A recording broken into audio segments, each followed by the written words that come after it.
Manifestazioni stamani davanti alla prefettura di Agrigento della Coldiretti, che insieme a un centinaio di rappresentanti agricoltori hanno manifestato per le condizioni in cui versa il comparto.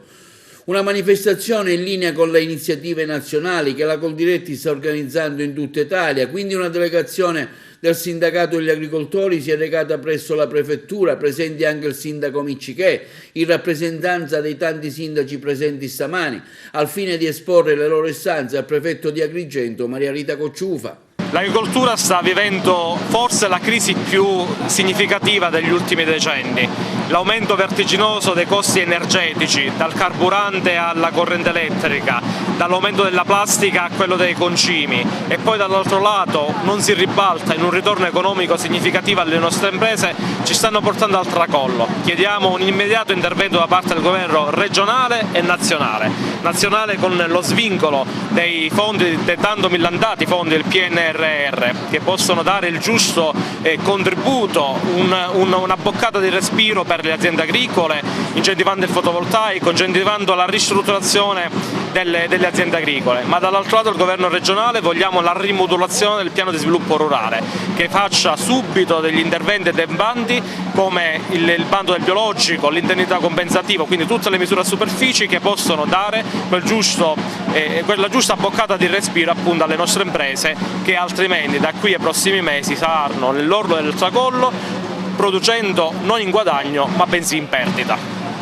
L'aumento delle bollette vi sta penalizzando anche il vostro settore? Assolutamente sì, pensiamo che da qui ai prossimi mesi comincerà la stagione irrigua, quindi pompe accese, celle e frigo accese per la commercializzazione della frutta, i caseifici che quotidianamente sono costretti a un esborso esagerato in termini di costi energetici appunto per mandare avanti i processi di caseificazione, i costi maggiori di trasporto, quindi viviamo veramente un momento di grande difficoltà. Chi di dovere, il governo, ci dia immediatamente una mano d'aiuto. Siamo la sentinella del territorio, senza l'agricoltura si ferma un intero territorio, non si ferma soltanto un settore, il settore che ricordo essere quello primario.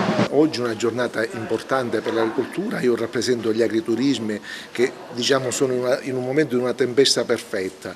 Da un lato la pandemia che ha ridotto le presenze negli agriturismi, dall'altro l'aumento dei prezzi delle materie prime, dell'energia elettrica, di tutto quello che ne consegue, che ha portato un settore in ginocchio. Oggi siamo qua per chiedere aiuto al prefetto, allo Stato, e per vedere che cosa riescono a fare per uscire da quest'angolo, perché è impossibile andare avanti così.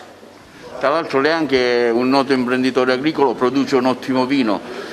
Che risvolti ha sul suo settore? Ma sicuramente l'aumento delle materie, del vetro, dell'energia elettrica, di tutto quello che ne consegue, sta portando a un aumento indiscriminato dei prezzi e di conseguenza siamo costretti anche noi ad aumentare i nostri prezzi con il rischio di uscire fuori dal mercato. È un momento sicuramente difficile per i consumatori italiani in generale, ma anche per il nostro territorio, per via anche di queste bollette, insomma c'è un carovita in generale, oggi anche l'agricoltura protesta, un momento molto difficile post-Covid che magari in tanti non ci aspettavamo. Ma quando le materie prime crescono, il prezzo delle materie prime aumenta a dismisura. Quando sull'acqua, sul pane, comprare un chilo di pane costa quasi 6.000 lire delle vecchie lire. Oggi una famiglia monoreddito, nella misura in cui lo abbia questo reddito, non è in grado di sopportare il costo della vita.